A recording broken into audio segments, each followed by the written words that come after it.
Hey, what's up YouTube? This is Drew Meyer with Meyer Construction. I'm hanging some drywall today, and this is just going to be a quick video on some tips and tricks on how to hang drywall like a pro. A few tools you're going to want to need is either a drywall dimpler or a drywall screw gun. If you can borrow one, this really speeds things up. Also a drywall router, rotozip. This is something that's also going to make your life a lot easier. Basically, I'll get some footage of routing out receptacles later. You're also going to want a good utility knife with lots of sharp blades. The blades get coated with drywall dust pretty quick. I personally like Olfa's.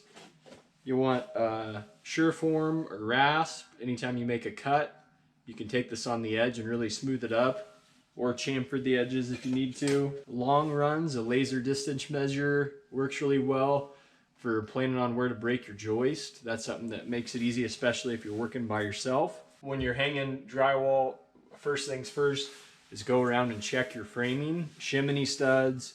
If you have a planer, take a long level and set it up against your wall. You can see this level's pretty flat, but we were pretty selective when we were framing it. But if you did have a proud stud, then you just take your planer. There's other videos out there where you can also snipe the back of the stud in the bow and then run a toe screw in. There's plenty of ways to straighten studs. It's really only necessary if you have really bad ones. Also, make sure you have proper drywall backing. Typically, I should have got footage of that, but on your ceilings where your floor joists are parallel with the end of the sheet, always have to have backing there, potentially any corners. So what I like to do is bring the sheets into the room, get them in a corner, lay them up against the wall like this. That way you can cut them, work right from here. Also, it makes it nice because if you're visualizing a cut, you can look right here, and it's a lot easier than like if you were stationed somewhere outside the room. Just bring enough sheets in that when you work yourself to, where they're stationed, you don't have to move them again. Usually the way you do drywall is start in a corner and work your way around. So a few quick tips when you're cutting drywall, things you're going to want to have on hand is a T-square. Makes things very nice. Basically, if you're working out, have your sheets laid up like this. You can pull right off the edge, wherever your mark, and your square will set right there. You just put your foot on the bottom, and you don't need to really drive your knife into the board. It's just you got to break the paper. So you don't need to, you'll see some people make numerous passes. Really all you're doing is scoring the paper and then breaking the board. So other than cross cutting, sometimes you'll need to rip down your sheets is what I have to do right now. You'll want a chalk box with blue chalk. But so I got to rip mine, and how I'm going to go about that is I pulled my measurement from outside the room. It's 43 3/8 to the wall that I'm going to get a butt up against. So I pull my measurement and I need 43 3/8. An easier way to do it is to pull down, and now I know it's 4.5.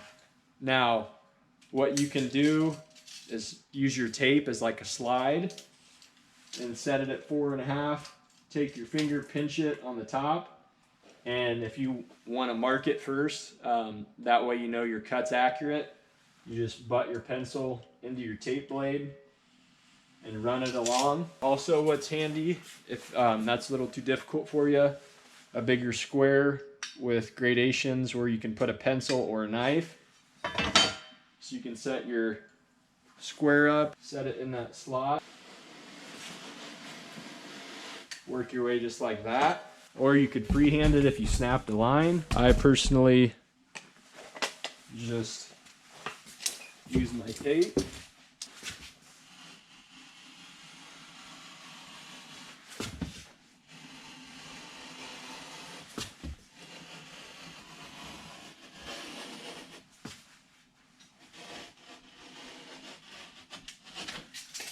So you can see it works pretty slick. Again, you're barely putting the tip of your blade in, you're just scoring the paper. So once you get it scored standing up like that, pull it away from the wall, pinch it, and then you can run your blade.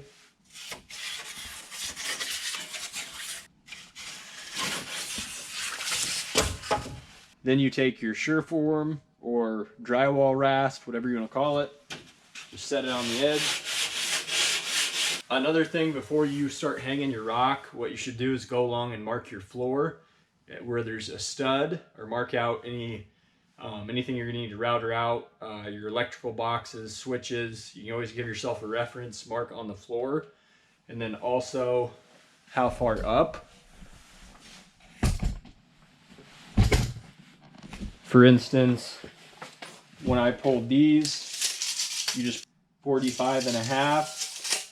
Write your measurement on your ground. You're gonna plunge your router in, find the center of your box. Same here, same here. And then you mark your studs on your floor, and then also on the ceilings, you mark your studs out. So that just gives you an easy reference mark. It's always good to do it because sometimes you forget and you'll throw your sheet of drywall up and then you'll be guessing.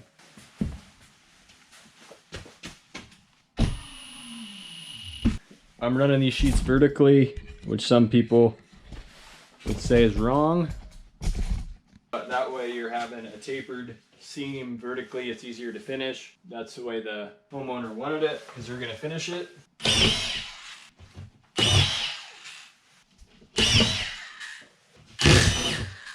So when you're screwing a sheet off,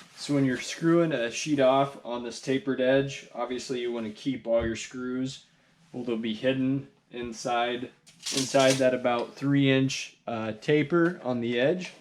Also up top where your corner bead is going to go, and then on the bottom where your baseboard is going to go. That's also something to just keep in mind. Also, you should have a screw every 8 to 12 inches. And then on this sheet, I'll go in between where those screws are, and it helps to not split out the edge of the sheet. So I know how high up it is, and then I'll be careful to stuff the wires towards the back of the box.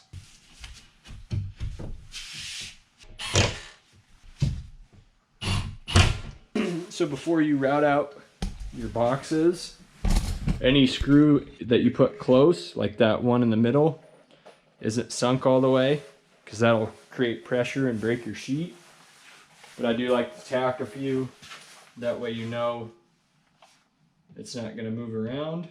So I know I have an outlet right there. I push my wires back. Now I like to go slow. I don't hang a ton of drywall, so I'm no pro. I know I got to come up 13 inches. Now I have a guard on mine. The big thing is too, you want your sheet back against the wall. That way you know you're tight to the face of the box. And don't set your screws all the way, just get it tight. You can see there's a bolt. On this roto zip, I have my guard set, so I can't go too deep. Still want to make sure maybe if you're 1/2 inch rock, at least 5/8. Basically the thing that helped me get started is keeping that fence flush with the drywall. And then just, if you're on the inside of the box, you go clockwise, outside of the box counterclockwise. And that kind of helps it from jumping all over the place. You'll definitely want eye protection and hearing protection. So I got my outlet marked out. I pulled my measurements. I know it's 14 high. I marked on my floor where it's at roughly. I'm gonna make an inspection hole, and then that way I can make sure where I'm at.